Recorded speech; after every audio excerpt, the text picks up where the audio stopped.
Ikaze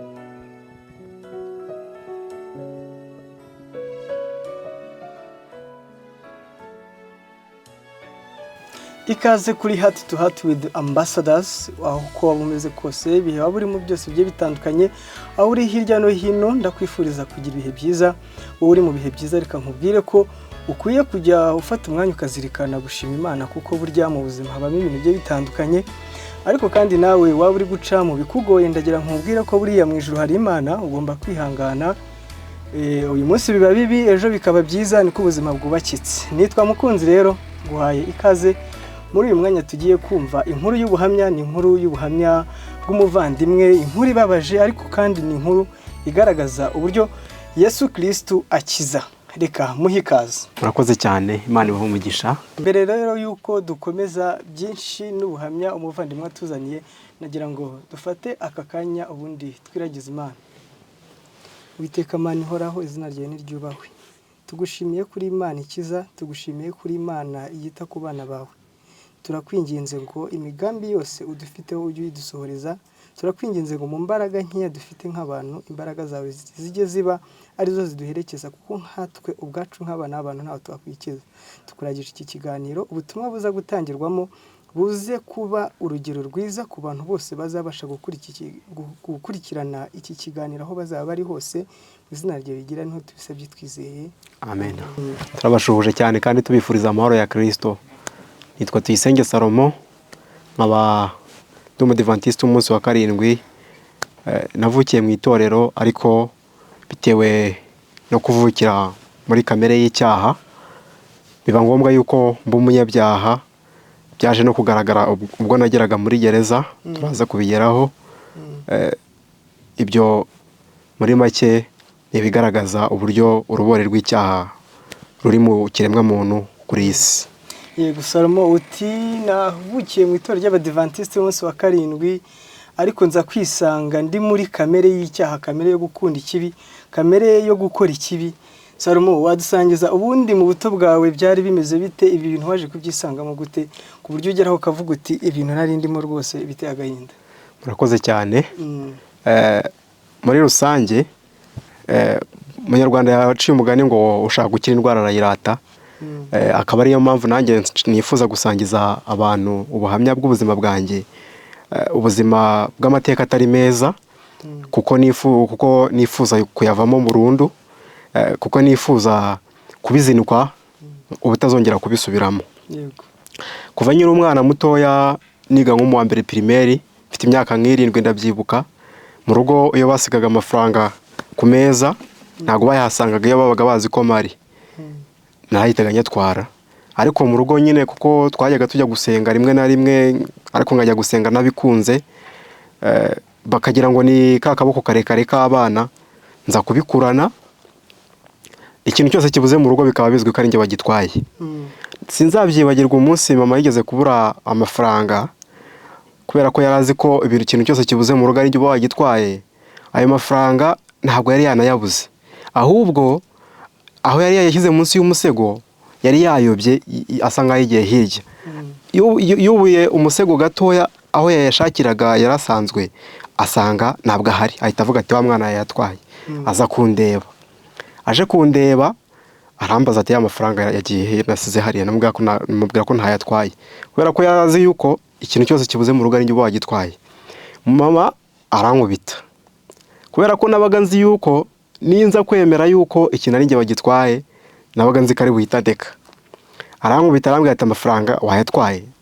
Arakomeza arankubita, numvise inkoni zindembeje, ndamubwira ati nayatwaye, kugira ngo ndeke. Nta nayatwaye. Mama abarandetse, arambaza ati amafaranga wayashyize he? Mubwira ati nagiye kuyaguramo kwa kanaka, ubucuruzi twari duturanye aho ngaho. Ndanabihimba byose nyine. Ubwo ibintu birarangira. Ejo mu gitondo mama arimo asasa amafaranga arayabona. Arayabonye, arambwira ati amafaranga kwambwiye ko yajyanye, nkaba nayabonye, bimeze gute? Mubwira ati se ko inkoni zari zandembeje. Ubwo bivuze icyo bishatse gusobanura nuko iyo umuntu yamaze kugaragara ko ari umunyabyaha, igihe cyose abantu bamubona nk'umunyabyaha. Igihe cyose nyine nawe bahita batekereza. Ubwo nicyo bisobanuye. Cyo gukora mama amafaranga yaje guhita yama, kuko njya kuyaguramo kuko nari nemeye uko narayatwaye. Icyo kintu iyo nyibutse birambabaza cyane kuko na mama uwo munsi yarababaye cyane yibaza ati umwana wanjye ikintu cyose ko wamugana kigiye kujya kibura, tuvuge ko ari nawe atanagitwaye nawe anabyemere, nanamukubisa atanabikoze, biramubabaza cyane, nawe mbona ko bimubabaje. Icyo ni ikigaragaza mu mateka yanjye muri makeya. Rero ntaje gukura mbigirana no muri segonderi. No muri segonderi naribaga, ariko nkakunda kwiba mu rugo, sinkunde kwiba hanze yo mu rugo. Usibye ko najyaga ngeze muri segonderi najyaga njya kwiba mu isoko, ariko mu rugo niba bimenye nkabikora mu ibanga. No ku ishuri niba bari bazi ko niba, kubera ko nari n'umuhanga mu ishuri, abanyeshuri twiganaga bari bazi ko ngira discipline. Mbese muri make nariyoberanyaga ku ruhande rumwe, abantu bamwe bakaba batazi ko ndi umunyabyaha muri ubwo buryo bwo kwiba, ariko narabikoraga muri make. Mu rugo hari na i Kigali? Mu rugo ni Gatsibo, mu karere ka Gatsibo. Ubu ngubu mu rugo barahitwa i Kabarore. Waje kwisanga ute mu mujyi wa Kigali? Murakoze cyane. Ngeze mu mwaka wa 5 w'amashuri yisumbuye, nibwo naje kuhita mva mu ishuri, ndavuga ati ngiye i Kigali gushaka amafaranga. Buriya iyo umudayimoni akurimo ashobora no kukubuza byakakugiriye umumaro, ukajya mu bidafite umumaro wibwiraga ko ari byo byiza. Mbanje i Kigali ngo nje gushaka akazi, ariko muri uko kuza gushaka akazi nari mfite na gahunda y'uko ngomba no kwiba muri Kigali. Numvaga ko muri Kigali ariho umuntu yakwiba, kiba n'ikintu kinafatika akaba yagira n'icyo ageraho. Ariko ubwo urumva nyine n'umudayimoni wari undimo nakuranye wo kwiba wari ukindimo. Ibindi kuvuga byari biri ku mutima wanjye, nta wundi muntu wari ubizi, kuko urumva ntago ari inkuru wasangiza umuntu ngo ngiye i Kigali kwiba. Ubwo nari ngeze i Kigali rero naramara n'ukwezi, maze iminsi igera kuri 26, nibwo nakoze icyo gikorwa cyo kwiba cyatumye mfatwa, njyanwa gufungwa. Ariho nabashije gusubiza ubwenge inyuma, nkabasha kureba ibyo naciyemo mu myaka yose yatambutse. Uti maze kugera i Kigali naje mfite gahunda, mfite intego yo kwiba. Ku nshuro ya mbere mbigerageje mpita nanafatwa. Yego. Niko byagenze? Niko byagenze. Hanyuma gufatwa kwawe byagenze gute? Wari muri byiki? Murakoze. Dusubiye inyuma gato, hari akantu nashaka kuvuga turi buze gusanga imbere kagaragaza ukuntu Imana ishobora gukorera mu mutima w'umuntu. Nari umudivantiste, nkajya no gusenga, ariko ari ukujijisha bosi kugira ngo atazamenya ko naniba. Ku itariki 30 z'ukwezi kwa 8 2019 kuri Stade Amahoro hari kuba igikorwa cyo kwizihiza imyaka 100 abadivantiste bari bamaze mu Rwanda. Nanjye numvaga ko ngomba kuza kujya muri icyo gitaramo, muri iko kwizihiza iyo myaka 100. Ariko nkaba nari bujyeyo, nari namaze no gushyira amafaranga kuri Tap and Go, numva ko ngomba kujyayo kuko bamfashe kuri tariki 26 z'ukwezi kwa 8. Icyo gitaramo cyari kuba uko kwizihiza iyo sabukuru byari kuba ku itariki 30. Yego. Numvaga ko ngomba kujyayo, ariko nkumva ko ngomba kuvayo byibuze nibye nka telefone nk'eshatu. Kubera ko urumva abantu baba baharari benshi cyane, hari akavuyo. Ubwo rero bamfataga, hari umuntu winjiye muri brigade nafatiwe Masaka, nari mazemo iminsi igera kuri 4, aravuga ati abadivantiste mbonye barimo bajya kuri stade. Ndavuga ati bwo ibyanjye nahangaha nyine nuko nguko bigenze. Noneho kuri icyo gikorwa cy'ukuntu naje gufatwa, yego, nkafungwa, byari ku mugoroba nka 12, nibwo navuze ngiye muri siporo, ariko ngiye muri siporo mvuga ati ngomba no kuza nibye telefone nkaza nyitwaye. Ubwo nari ngeze ku muhanda hafi yo mu rugo, nakomejemo hirya, nongeye ngarutse ngeze hafi yo mu rugo, nibwo nahuye n'umugore nawe yari ari muri siporo. Uwo mugore muturuka inyuma, telefone yari afite arimo ayikoresha ari kuri WhatsApp, mpita nyimushikuza. Yego. Mpita nsimbuka urugo rw'imiyenzi, mera nk'uwa nabasize, ndagenda ngera nko muri kilometero hafi ya brigade ya station ya polisi y'Masaka. Nari mvuye aho bita kuri Rariga ku bantu bahazi, aho i Masaka, aho bita ku hafi y'ibitaro byo kubashinwa by'Masaka. Ndagenda ngera hafi aho bita mu Biryogo, aho ngaho ni hafi ya station ya polisi ya Masaka. Noneho ngeze aho hantu, kuko byari bimaze kugera nko mu masaa moya, nari maze kugenda nk'ibirometero bigera nko muri 2 numvaga byanarangiye, ariko kuko aho nanibiye telefone hari hafi yo mu rugo, nanga guca mu nzira mu muhanda munini, nshaka guca mu muhanda wa ruguru, ariko sinari nakawumenye kuko nari maze igihe giti Kigali. Mbajije umuntu inzira anyoboye, nimba ari njye wumvishe nabi, nimba ari we wanyoboye nabi sinzi, ariko nagiye kumva numva nsa nk'umuntu nabuze n'ubwenge mu mutwe wanjye. Ndagenda mbona ndi mu nzira, ariko ngiye kubona mbona nisanze mu rugo rw'abantu. Aba bantu baramamagaye barambwira ati umva tukubwire. Kubera ko nasaga nabi, kubera ahantu nari nanyuze nirukanka, nanga kubitaba mpita nsubira inyuma niruka. Banyirukaho, ariko nyine banyirukaho batabyitayeho, nsa nk'ubasize. Ariko nkasi inyuma gutya y'urugo nibwo nahise mpura n'undi mugabo ari ku igare, abarambonye nawe aramamagara arandembuza, arambwira ati mva nkubwire. Ubwo icyo gihe nta muntu wakitaba kubera ko uba wikeka. Yego. Naye mba ndirukanse. Noneho uwo mugabo nirukanse ahita amenya yuko ari jyewe, kuko yari yaciyeho. Yumvise ko hari umuntu wibwe. Uwo mugabo ni umwarimu akorana na wa mugore ku kigo cyitwa Star School cy'Imasaka, bose niho bigisha. Noneho yari yanyuzeho yumva ko uwo mugore bigishanya yibwe telefone. Noneho banamubwira uwo muntu we yibye imyenda yari yambaye. Uwo mugabo banza aho ngaho ngira ngo yari niho yatahaga, hari hafi yo mu rugo. Noneho ahita nyirukaho, hari mu mazu y'abantu, ahita avuza induru, avugije induru. Ba bantu nabo bo muri rwa rugo rwa ruguru nari naciyemo bahita bamwumva, nabo bahita baza biruka.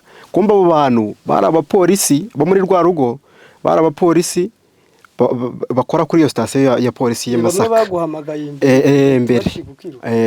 Bivuze ngo nari nageze muri sitasiyo ya polisi, nari namaze kugera mu maboko y'abapolisi.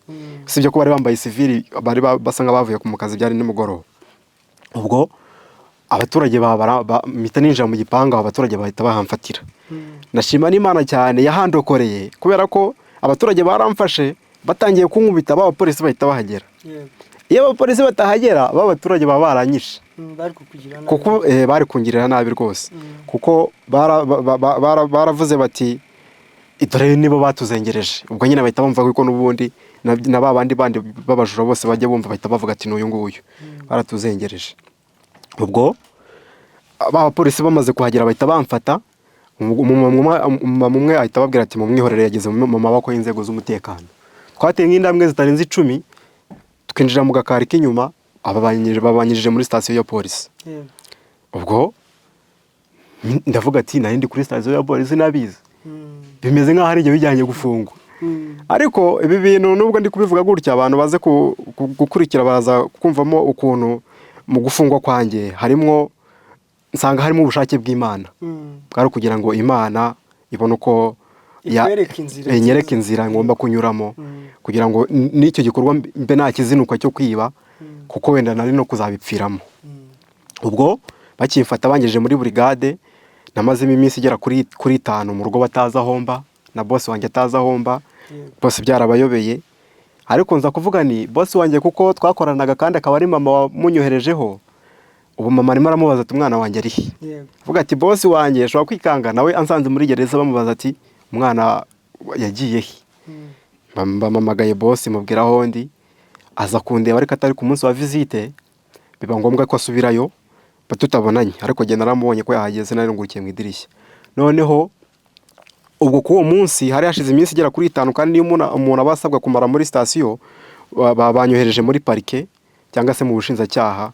Boss wanjye ngo yaje mu gitondo, n'undi muntu wabimbwiye ngo aje kunegosiya ngo n'umuribu, ariko asanga bantwaye. Asanga bamanuye. Noneho umuribu hari n'igikorwa yari yambwiye ati wagize amahirwe, abandi bantu bari gukora icyo gikorwa muri Kigali barimo barabarasa.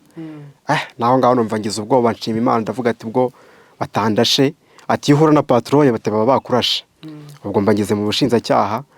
Ubwo ibyanjye birarangiye, ibigiye gufungwa kwanjye kuba kubaye gutyo. Uba wisanze muri gereza uko? Mba nisanze muri gereza Imageragere, baba nkatiye imyaka 5, ariko nkigerayo Imageragere numvaga ko bidashoboka ko imyaka nayimarayo.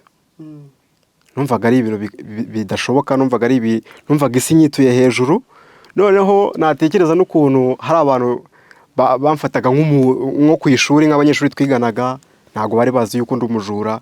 Avuga ati ubu bose bagiye kubimenya yuko ndi umujura. Numva isi yituye hejuru, numva ibyanjye bindangiriyeho. Ariko nkigerayo ndavuga ati nta yindi nzira mfite. Mu rugo ibyo bambwiye kuva kera nyiri umwana, papa hari amagambo yajyaga ambwira yarangarutse mu mutwe. Yajyaga ambwira ati mwana wanjye, ako kaboko kawe karekare nutakareka ngo ibyo bintu ubivemo, ibyo uzakuramo uzabibona. Ayo magambo papa yambwiye nibwo yangarutse mu bwonko. Noneho na mama hari amagambo yambwiye ngeze ikigara, arambwira ati mwana wanjye, ubundi urasenga cyangwa nagusenga, Imana mbere ya byose, kandi ntuzanamaze. Ayo magambo yose y'ababyeyi bari barambwiye akakomeza kungaruka mu mutwe. Ndavuga ati nanjye nta kindi ngoye gukora, nta yandi mahitamo mbona nsigaranye usibye kuyoboka inzira y'agakiza, nkabasha kwakira umwami Yesu Kristo akambatura. Nibwo nageze imageragere nangira kwiga ibigendanye na Bibiliya, amasomo ya Bibiliya, nangira kwiga ibigendanye n'ukuntu umuntu yakwihana, kuko numvaga nshaka kwihana kuko by'ukuri atari ukwihana byo kwiyererutsa. Nshaka kwakira Yesu Kristo ngakorere mu mutima ajya akorera mu mutima wanjye, kuko mbyumve numve ko mfite aho navuye, mfite naho nageze. Uba wisanze muri gereza muri ubwo buzima bugoye gutyo, mu buzima busaba guhita wiyakira, byaje kukorohera cyangwa byagusabye igihe kinini? Ntabwo byari byoroshye nkigerayo. Noneho urumva nagezeyo mu rugo ni kure, ntabwo bari bafite uburyo bwo kujya bangeraho. Kandi iyo ugeze hari ahantu udafite umuryango ugomba kujya ukugeraho ngo ugusure, ntabwo biba byoroshye. Ubuzima bwaho buba bugoye, bizaba bisaba yuko ubanza ukiyakira, ukabanza kumva ko wageze mu buzima butandukanye n'ubwo hanze, kandi ukagira n'ubundi buryo bwo kwirwanaho kugira ngo ubashe kuba mw'ubwo buzima. Ubwo nagezeyo muri rusange ntabwo navuga yuko hari imbaraga zanjye zatumye maba, ni Imana yonyine yatumye mba muri buriya buzima kugira ngo mbashe kubusohokamo. Kubera ko hari abantu benshi bagiye ubuzima bwabo bugenda mu buryo batabitekerezaga cyangwa se batabyifuzaga, bugenda nabi muri make kurenza jye, kandi jye ntacyo nabarushaga mu buryo twese twari tubayeho. Nkaba rero muri make ari mbishimira Imana muri rusange. Baravuga ngo ijoro riba ruwariraye. Ntabwo wabitekereza umuntu utabaye mu bwo buzima bumwe ngo abyumve neza. Wabyumva neza ari uko ubwo buzima ubugezemo. Muri make rero n'ubuzima bwari bugoye, butari bwiza na gake, ariko Imana yandindiyemo, ndayishima. Imana yakurindiyemo, urangije ufata umwanya utangira kwiga ijambo ry'Imana, ari nako ushakisha imbaraga zose zatuma uhinduka. Hanyuma byaje kugenda gute kugira ngo noneho uvuge uti umutima wanjye uratsinzwe, mweguriye Yesu Kristo?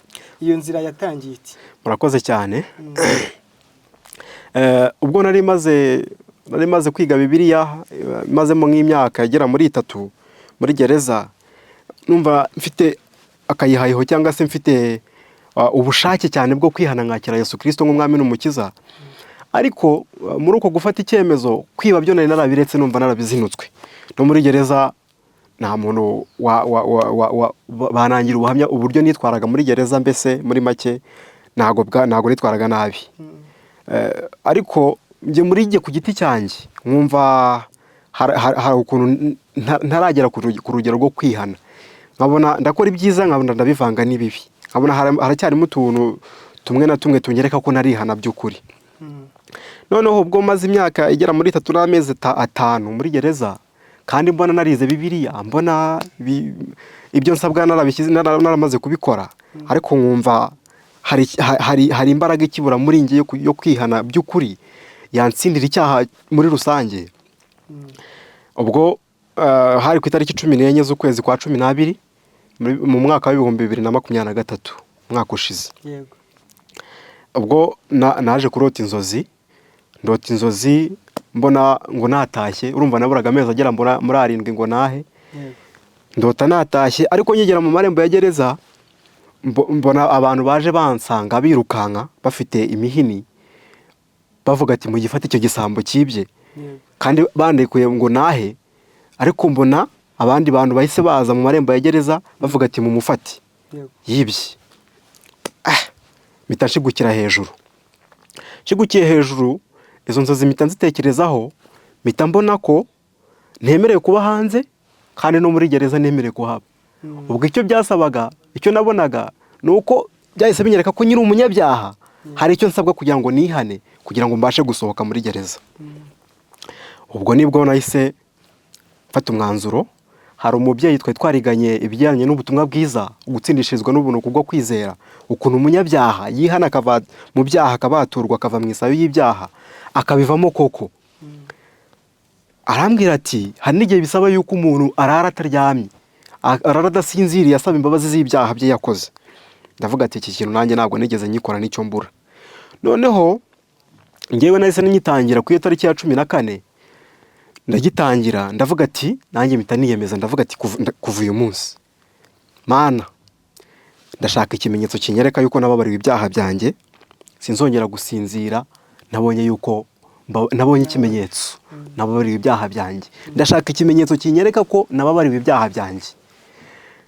Ndavuga ati sinzongera gusinzira. No kurya naryaga gake, nakundaga kwitungirwa n'igikoma. Iyo naryamaga nahitaga nshigukira hejuru, numva ijwi rimbwira ati nta n'isoni urasinzira. Ubwo nta nubwo nararaga nitemberera aho hanze, nubwo biba bitemewe, ariko kubera ko abashinzwe umutekano mo imbere bari abantu b'inshuti zanjye twari tuziranye, barandekaga nkaguma nitembereramo aho hanze nijoro. Hari ubwo najyaga kuryama nka saa 9 ariko nkaryama nk'amasaha 2 nabwo nirirwaga muri ibyo bitekerezo, numva byandenze. Ariko icyo ngamije ari kugira ngo mbabarirwe ibyaha byanjye. Nasomaga Bibiliya, imirongo ya Bibiliya nkabona impumuriza, nkaririmba indirimbo zo mu gitabo, indirimbo nyine zigaragaza ukuntu umuntu agomba gusanga Kristo, mbwira Yesu uti ubunje uko ndi nta kindi cyanyiza, ndokoresha amaraso yawe wamviriye. Ariko nkaguma kubura ikimenyetso cy'uko nababariwe ibyaha byanjye. Noneho ngeraho mbwira Imana, ndayibwira ati Mana ngewe ndumva nashobora kuba ku isi ntarabona ikimenyetso yuko wambabarira ibyaha byanjye, aho kugira ngo mwumbeze kuba ku isi narabona ikimenyetso, byatwa ko nakwipfira. Ubwo narariraga mfite amarira menshi cyane, nsaba Imana imbabazi z'ibyaha byanjye. Ubwo nihuse bigeze ku itariki 29 hari kuwa nyuma mu kwa 12 ku mwaka ushize, nibwo twagiye kureba indirimbo, kuko muri gereza tureba indirimbo ku mashusho kuri projecteri, indirimbo z'amakorali agiye atandukanye. Abadivantiste bagira umunsi wabo barebaho indirimbo n'andi madini. Nibwo twaje kureba indirimbo, ariko ubwo nta nubwo nakundaga kujya mu bantu. Rimwe na rimwe nogaga nka rimwe mu minsi 3, numvaga nariyanze, numvaga narizinutswe burundu. Ubwo naravuze ati reka niyandahande njye kureba indirimbo. Ngeze mu ndirimbo batwereka indirimbo, noneho hajyamo indirimbo ya Choral Ambassadors of Christ yitwa ngo ibaze mu mutima wawe watanze iki kugira ngo ubeho, iki Imana igushakaho nuko wakihana ubu. Noneho natekereza ko ayo magambo n'iminsi igera kuri 13 maze nsaba Imana imbabazi yarazinyimye, ngiki Imana ishakaho ngo nuko nakihana ubu. Avuga ati ubundi ikibazo gihari cyo kugira ngo Imana ntabone ikimenyetso cy'uko nababariwe ibyaha byanjye ni ikihe? Ubwo nahise n'indirimbo nzivamo mitamanuka n'amarira menshi ndi kurira mbwira Imana ati Imana ngomba kubona ikimenyetso cy'uko nababariwe ibyaha byanjye.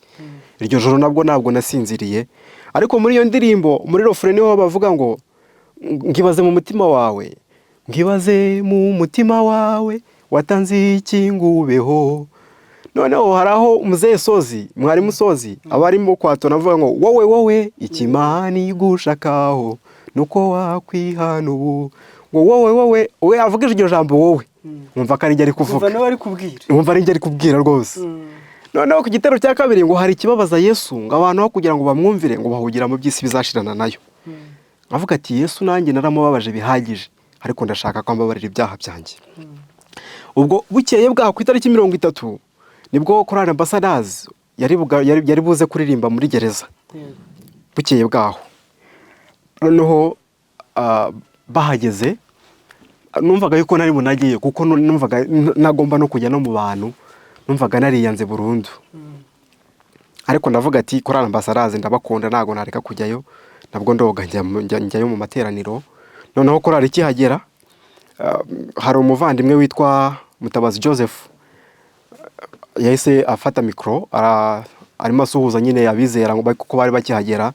Aratubwira ati ubundi korali Ambassadors ntabwo yakundaga gukora ibitaramo mu mpera z'umwaka ahantu hatandukanye kubera ko abaririmbyi baba bagiye gusangira iminsi mikuru n'imiryango yabo. Avuga ijambo rikomeye ati ariko byashoboka ko hari impamvu twaje. Numvise iryo jambo ryankoze ahantu ryancumise mu mutima cyane. Ati hashobora kuba hari impamvu twaje kubwiriza ubutumwa ahantu hantu. Nekereje iminsi 14 maze nasinzira nsaba Imana imbabazi z'ibyaha byanjye. Ndavuga ati nimba hari impamvu z'abanyabyaha mwaje kugira ngo Kristo abakize nanjye ndimo. Ubwo nibwo batangiye kuririmba nahise nubika umutwe mu ntebe. Ntangira gusengera mu mutima. Ndavuga ati Mana uyu mwaka nawe ugiye kurangira ntabonye ikimenyetso cyo kumbabarira ibyaha byanjye. Imyaka yose nivuruguse mu byaha n'iki cyaha cyanzanye hano muri gereza. Mana ntago kuko wambabarira ibyaha byanjye nkabona ikimenyetso cyo ko nababarira ibyaha byanjye. Noneho ubwo korali yari igeze nko ku ndirimbo ya 5 ibyuma byahise bipfa. Ariko hari indirimbo ya 5 igera nko ku ya 5 baririmbye ivuga ngo musaraba wawe mwami, musaraba w'igitangaza, umusaraba w'ubugome, umusaraba w'umubabaro. Kiyo nibutsa agahinda Yesu yagiriye Karuvari ngo kugira ngo adukize ibyaha byacu. Noneho hari igitero bagezeho ndumva ari igitero cya 2 kivuga ngo Yesu ngo duhe guca bugufi ngo nitumere ngo nka wa wundi ngo cya gisambo cyari buryo ngo cyari bumoso ahubwo duhe nka kumera nka wa wundi wawicishije bugufi mu mutima akavuga ati mwami nugera mu bwami bwawe uzanyibuke. Noneho ubwo bakivuga uwo munyabyaha wari ku musaraba wabwiye Yesu ngo nugera mu bwami bwawe uzanyibuke, nahise nitekerezaho ko nanjye ndi umunyabyaha, nanjye ndi gisambo n'ibyanzanye muri gereza ari ukwiba. Noneho ahari hari cya gisambo ku musaraba mu bwenge bwanjye hazamo ishusho mbona ari ngiye uhari, mbona Kristo ari ibumoso bwanjye. Noneho ngo Kristo akora ikimenyetso cyo kunyereka ngo manuka ku musaraba, manuka ku musaraba, ngo ndaza mupfukama imbere. Noneho nyibona icyo kimenyetso ijwi rivugira mu mutima wanjye rimbwira ati hari ikindi kimenyetso kinini kitari icyo cyo kwababarira ibyaha byawe. Noneho umutima ubwo nahise nangira kubira ibyuya, mu mano haza ibyuya, nangira kumva ndatikira, nangira kumva afite ubwoba. Ijwi rimbwira mu mutima riti nta kindi kimenyetso ufite ahubwo bihamiriza abantu yuko wihaniye ibyaha byawe. Ubwo undi mutima uhita umbwira ati aba bantu baririmbye Yesu akaguha ikimenyetso cy'uko ubabarira ibyaha byawe, urabona wabitura iki? Umutima arambwira ati ntacyo. Noneho umutima umbwira ko ahubwo uko Imana ibakoresheje kugira ngo bamvane mu isayo y'ibyaha, nanjye nakora umurimo wo kuririmba kugira ngo nanjye nzabashe kugira abandi Yesu afasha kugira ngo babashe kuva mu byaha byabo. Ubwo ibyuma byahise bipfa, nanjye mpita mboneraho umwanya, umutima ukomeza kumbwira ati haguruka ujye gutanga ubuhamya bwawe yuko uvuye mu byaha, utakiri umunyabyaha ahubwo utakiri uwa Satani ahubwo umaze kuba uwa Kristo. Naciye hatemewe mera nka wa muntu abantu bazaniye Yesu bakamucisha hejuru bagasambura inzu, bakamucisha hejuru ko bari babuze aho baca kuko abantu bari babaye benshi. Nanjye nabonaga ntago ari mu mwanya wo gutanga ubuhamya, abaririmbye bari imbere, ariko ibyuma byari byapfuye. Ibyuma nabyo byabaye nkaho bimbereye indi nzira yo kugira ngo ncemo, bimaye umwanya. Bari bameze nk'abahagaze, bari baririmbye indirimbo za vokale zidacuranze, zigeraho nazo bamera nk'abazihagaritse. Noneho nanjye mpita mboneraho umwanya ndatambuka. Noneho mbonye ko ntambutse atari mu mwanya wabyo, mbona ko bishaka gutungura abantu, nahise nekeza ndavuga nti natse mikoro umushiki wanjye ashobora kugira ubwoba akavuga ati uyu muntu afite ikibazo mu mutwe. Noneho mpita nca inyuma, mpita nyaka undi muvandimwe w'umuhungu. Ubwo mpita mbabwira ati nje gutanga ubuhamya bwanjye, ntabwo nyiri uwa Satani kuva uyu munsi, ntabwo nyiri uwa Satani, mbaye wa Kristo. Kubw'ikimenyetso Imana yari imaye mu bwonko bwe, cyaje mu bwonko bwanjye. Ariko ubwo nanone kugira ngo umuntu amenye ukuntu Imana ikorera mu mutima w'umuntu, nyicaye najyaga nubika umutwe mu ntebe, noneho mu bitekerezo byanjye ngahita numva abantu bose bahindukiye n'ijye bari kureba, kugira ngo maguruke imbaraga y'Imana ikorera mu mutima w'umuntu. Nakubika umutwe mu maguru nkumva abantu bose bahindukiye bari aho ngaho, kandi bari abantu benshi koko. Ubwo nibwo naje imbere ntabwo ubwo buhamya mbwira abantu yuko kuva uwo munsi nanze ubuhamya yuko mvuye mu cyiciro ntakiri uwa Satani ahubwo mbaye umwana w'Imana. Ubwo nibwo nahise nsaba na korari mbabwira abantu bamwe banabifashe nk'aho mfite kuba mfite ikibazo mu mutwe, ndabwira ati kuko ikimenyetso Imana impaye cy'uko nakiri umunyabyaha, nanjye ndifuza kuba nakora umurimo wo kuririmba hamwe namwe kugira ngo nanjye Imana izamfashe, nanjye abandi Imana izagira nabo aho ibakura, nanjye mbigizemo uruhare, nanjye ndi kumwe namwe. Abaririmbyi ubwo nahise nanga mikoro, ariko nkitanga mikoro amarira atagira uko angana sinzi nanjye yavuye. Nagiye kumva numva amarira arisutse. Ubundi abantu barambwiye bati ko twari dusanzwe tuzi ko uri umuntu w'umugabo, tuzi ko n'ubuzima usa nk'aho unabwihanganira, uri umuntu ukomeye, nubwo hari abandi baba bafite ubwoba cyane barihebye. Byagenze gute wari amarira byagenze gute? Nyine ubwo ntabwo iki gihe abantu babona icyo basobanurira. Ariko bamwe mu babyeyi banjye twari twariganye ibintu by'ubutumwa bwiza barambwiye bati uko umwana avuka mu buryo busanzwe no mu buryo bwo kwihana niko bijya bigenda. Hari igihe uko umwana avuka akarira no mu buryo busanzwe niko bijya bigenda, bijya bibaho. Ukarira rwose. Nararize cyane, abantu bagira ngo mfite n'ikibazo. Hari abakuru waruje baba bari aho ngaho muri gereza, baramfata banjyana kwa muganga. Noneho muganga akababaza ati uyu muntu yabaye iki? Bati yagiye imbere ngagira ibyo avuga, nkarangije ngarwara ihahamuka. Bibwiraga yuko narwaye ihahamuka kandi nyina ni muzima, nta kibazo nari mfite. Usibye ko nyine mu mutwe wanjye narimo nekereza nkavuga narimo nekereza ka gahinda Yesu yagiriye ku musaraba, nkumva ngize akababaro ariko nanone kavanze n'ibyishimo. Umuririmbyi niwe wavuze ngo hari igihe ngo ibyishimo ngo bijya bihura ngo n'umubabaro, bune n'ibintu bitajya bikunda kubaho. Nanjye numvaga ibyishimo byahuye n'umubabaro, mbabajwe nuko Yesu yampfiriye ndi umunyabyaha, agapfira umunyabyaha nkanjye. Noneho no muri ya ndirimbo ya nimugoroba twe twarebye, hari harimo igitero kivuga ngo watanze iki kugira ngo ubeho. Batangira hari aka video kazamo ka Covid, nkatekereza ukuntu abandi bantu bapfuye bishwe na Covid, ariko njye ngatekereza ukuntu Imana yandindiye muri gereza kugira ngo nihane, kugira ngo ibone uko yanyigarurira nanjye mbashe kuba mu bazaragwa agakiza. Ngatekereza uwo mubabaro Yesu yagize ku bwanjye. Noneho ngatekereza n'ukuntu mbabariye ibyaha, nkumva ibyishimo byivanze n'akababaro. Ariko byose nyine urabizi ibyishimo byinshi bitera kurira, n'akababaro kenshi gatera kurira. Ubwo byose ayo marira nyine yaraye ibyishimo n'umubabaro. Ubwo nibwo naje kugaruka mvuye aho kwa muganga, nabwiye umukuru w'uje ati nta kibazo dusubireyo tugaruka mu materaniro. Ariko nagarutse mu materaniro numva ibyishimo byandenze, amarangamutima yandenze. Noneho nshaka ikimenyetso nakwereka abaririmbyi yuko nabashimiye cyane. Numva se nakongera kubaka mikoro byaba bibaye kurondogora, ahubwo ndaza mfukama imbere yabo. Nubundi nago bari barimo kuri indirimbo yari irangiye, mfukama imbere yabo nzamura amaboko nshima Imana. Ariko abantu baravuze bati uyu muntu ashaka kuba afite ikibazo mu mutwe, bamwe baravuze bati uyu muntu byagenze bite ubundi. Ubwo baririmbye barataha. Ijoro ryakurikiyeho ntabwo nasinziriye bitewe n'ibyishimo. Noneho byatewe n'ibyishimo, hako numvaga nabohotse mu mutima cyane, na ya majoro maze nasinzira numvaga nabohotse cyane mu mutima. Noneho haciyeho ku ijoro rya kabiri nibwo naryamye, noneho ndasinzira. Narasinziriye nsinzira nk'agahinja. Mu masaha 24 natsinziraga nk'amasaha 18. Narasinziraga pe, numva ndasinziriye, ya majoro yose namaze nasinzira, numva naruhutse mu mutima wanjye, numva mfite ibyishimo bitagira uko bingana mu mutima wanjye. Ubwo nibwo nahise nangira kubona yuko ya masomo niza ya Bibiliya agiye gutangira kungirira umumaro, kuko numvaga yuko noneho nimba nifuza kuzajya kubwiriza abandi, numvaga ngiye kuzajya kubwiriza abandi nanjye ibyankorewemo, atari kujya kubwiriza abandi ibyo ntazi. Uwo musaza yari yarambwiye ati kujya kubwiriza abantu utarihannye bimeze nko kurangira abantu ku isoko y'amazi utazi utaranyweraho. Nkajya mbitekereza hati nkavuga ati ngiye kuzajya kubwiriza abantu mbarangira ati muye kuvomera ku mazi y'isoko nanjye naravomeraho.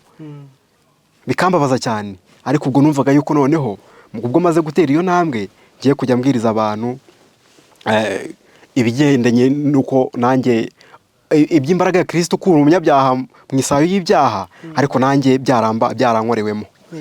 Ubwo nibwo nahise nangira noneho kwiyemeza kuba najya mfata umwanya w'amasengesho bigakunda, noneho najya ndirimba indirimbo ivuga ngo ndagukunda Yesu uzi ko ngukunda kuko numwumva birahamanya n'umutima wanjye.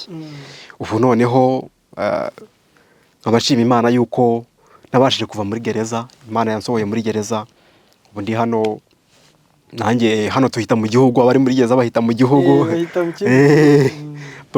Babara yuko nabo bari mu gihugu cyabo, sinzi ubwo impamvu. Ariko ubu nanjye ndashima Imana yuko nageze mu gihugu, nkaba rero niteguye gukora umurimo w'Imana mu buryo bumwe cyangwa ubundi. Uko Imana izankoresha niko nzakora. Ubu nkaba ndirimba indirimbo igira iti aho azanyobora hose niho nzishimira kujya, kuko ari njye yapfiriye akanzira atacumuye. Ubu niteguye gukora umurimo w'Imana mu mbaraga zanjye zose, cyane cyane mu gihe nyiri umusore, kandi no mu gihe nzaba maze gushesha kanguhe. Nizeye kutazatenguha Yesu, kuko yankoreye ibikomeye mu mibereho yanjye. Nanjye nzi ko niyemeje komatana nawe, kandi hari n'ibihangano nagiyemo imbere muri gereza. Ndatekereza abantu bazagenda babibona mu minsi iri imbere, kuko Imana izagenda idushoboza. Mu bihangano byanjye harimo ubusizi, harimo n'indirimbo bigaragaza kwihana kwanjye, bigaragaza nuko shima Imana cyane yuko yabashije gukorera mu mibereho yanjye, yuko yankuye mu isayo gahinda gasaze. Ubu nkaba nanjye mfite ibyiringiro by'ubugingo buhoraho muri Yesu Kristo. Ndashima Imana cyane, nshima na Chorale Ambassadors of Christ kubw'igikorwa kidasanzwe. Mvuga ntabona icyo mbitura nabo, abana b'Imana, gusa icyo nabasabira muri rusange, nabasabira ubugingo buhoraho. Imana izabagabira ubugingo, nta kindi nabona nabitura muri rusange kuri iyi si. Icyo nabizeza nuko tuzagendana urugendo rwo kugana mu bwami bwo mu ijuru. Ntago bazansiga rwose, tuzagera nayo. Ahubwo ubwo mfite amatsiko yo kuzababona mu bwami bwo mu ijuru, ubwo tuzaba tumaze guhobera umwami Yesu, ndimo mbakora mu biganza bwa ati nimwe mwambyaje ubutumwa bwiza, nimwe babyeyi banjye. Mfite amatsiko ubwo niyo ngingo igezweho. Ubwo nyuma yo kwisanga mu gihugu nk'uko wari ubivuze, utiyo tugeze hano tubibara nk'aho tugeze mu gihugu. Kugeza ubu ngubu urimo urakora iki, ariko tugana no ku musozo w'ikiganiro twarimo tugirana? Ntago ndabona umurimo nkora muri rusange, maze ibyumweru 3 ntashye. Ntago ndabona umurimo nkora, ariko hamwe no gufashwa n'Imana ndatekereza ko mu minsi iri imbere kuko muri iyi si bisaba yuko umuntu aba afite icyo akora kugira ngo abashe kubaho. Ndatekereza Imana izanshoboza, kuko hari n'ibyo nigiye nigira muri gereza, ntekereza ko bizamfasha kugira ngo mbashe kubaho muri ubu buzima. Hamwe n'Imana bizagenda neza. Izabikora ubwo ufite ubumenyi, ukaba ufite n'uwo mutima wo kuvuga ngo Imana aho yankuye mfashe umwanya kugira ngo mpabwire abandi bantu, kugira ngo nabo bumve ko hari ushobora gukiza. Twizeye ko Imana izagufasha. Hanyuma rero turaza no gushyira nimero yawe munsi gatoya, kugira ngo uwakumva ashobora kugufasha ntaze rwose kubireka, aze kuba yagufasha, kugira ngo nawe izo ntego uri kwiha ndetse n'ubwo buryo ushaka kubakamo ubuzima bwawe buzarushaho kugenda neza. Salomo rero mu buhamya butandukanye wagiye utanga, hari icyo wumva utagenda udasangije abari kudukurikira, hanyuma turazita tunasoza udusengera? Murakoze cyane. Icyo numva nakongeraho, uyu mwanya ntago nawupfusha ubusa. Mba nkwiye kubwira abandi bantu bakiri mu byaha yuko hari imbaraga ya Kristo ikura umunyabyaha mu isayo y'ibyaha. Mu gitekerezo cya Mukristo niho babyita ngo ni mu isayo gahinda gasaze. Ndagira ngo mbwire abantu yuko kugeza na n'ubu hakiri amahirwe yuko umuntu yatera intambwe akabasha gusanga Yesu Kristo, akamubabarira ibyaha bye. Ibyaha byose umuntu yaba yarakoze, uko byaba bingana kose, Yesu yaragupfiriye. Naje kumvira ijwi mu mutima wanjye rimbwira ati, Yesu ambwira ati, nawe mwana wanjye urimo ubona apfiriye, nawe uri umwe mu nama zanjye, urimo ubona apfiriye. Iryo jwi rero rirabwirwa umunyabyaha wese, kandi iryo jwi riri mu ijambo ry'Imana. Niho umuntu abasha kuganirira n'Imana. Mu ijambo ry'Imana niho umuntu abasha kumenya yuko Imana iriho kandi ikiza umunyabyaha wese ubishaka. Nkaba rero nabwira umuntu wese wifuza imbabazi z'ibyaha bye cyangwa se wifuza gusanga Yesu ategeye ibiganza buri wese kugira ngo amuruhure umutwaro w'ibyaha bye, nk'uko muri Matayo igice cya 11 umurongo wa 28 habivuga ngo mwemwe mwese abarushye n'abaremerewe nimuze munsange ndabaruhura. Akaba ari byo rero nakwifuriza buri muntu wese udukurikiye yuko yababarirwa ibyaha bye hakiri amahirwe yo kubibabarirwa, kuko hari igihe bizaba bitagishoboka. Nge nkabashimira Imana yuko ayo mahirwe nabashije kuyagira igihe kigishoboka, ariko n'abandi bagira inama yuko nabo batera intambwe bagasanga Yesu bakababarirwa ibyaha byabo. Harimo abafungiye mu magereza ndetse n'abari hano aho twita mu gihugu, kuko nabo abanyabyaha niho bava bajya muri gereza. Abantu babasha gutera intambwe bakababarirwa ibyaha byabo. Yego. Ubwo tugana ku musozo uradusengera. Murakoze. Turagushimye Mwami Imana yacu, Mwami Imana muremyi w'isi n'ijuru, abana bawe turagushimye, turaguhimbaje, izina ryawe rihabwe icyubahiro. Tugushimiye yuko wabanye natwe, ukaba warabanye n'ubugingo bwanjye mu myaka yose itambutse y'ubuzima bwanjye, ukaba warabanye nanjye muri gereza mu gihe cy'imyaka 5, ubuzima butari bworoshye, ariko Data wabanye nanjye, ndagushimiye. Kandi Data ndagushimira yuko wabashije kumbabarira ibyaha byanjye, ndagushimira yuko wabashije kumbera Data ubwo ntari ababyeyi banjye tutari turi kumwe muri gereza, kandi ukaba uri papa wanjye, nizeye kuzakomeza kuba Data ibihe byose, izina ryawe rihabwe icyubahiro. Mwami, nifuje kuva mu byaha ariko nta mbaraga mfite zambashije kugenda mu butayu, ku isi ni ubutayu. Mwami, ndagusaba imbaraga zo kugira ngo uzabane nanjye muri uru rugendo, uzabashe kumfata ukuboko kugira ngo Nyagasani nazatembanwa n'imiraba y'isi. Kandi Nyagasani ndagusaba kugira ngo abana bawe bakiri mu isayo y'agahinda, mu isayo y'ibyaha, nabo ubashe kubatarura, babashe kumva ijwi ryawe maze bakwitabe, kugira ngo nabo ubashe kubakiza umuruho baterwa n'ibyaha. Mwami Imana yacu, turagushimye, turaguhimbaje, sabiye umugisha Korali Ambasadazi, sabiye umugisha utagabanije abaririmbyi bayo kuva ku buyobozi bwayo kugeza ku banyamuryango bayo bose. Ubaha umugisha wawe utagabanije uva mu ijuru, kandi Mwami udushoboze kugira ngo tuzabe turi kumwe mu bwami bwawe.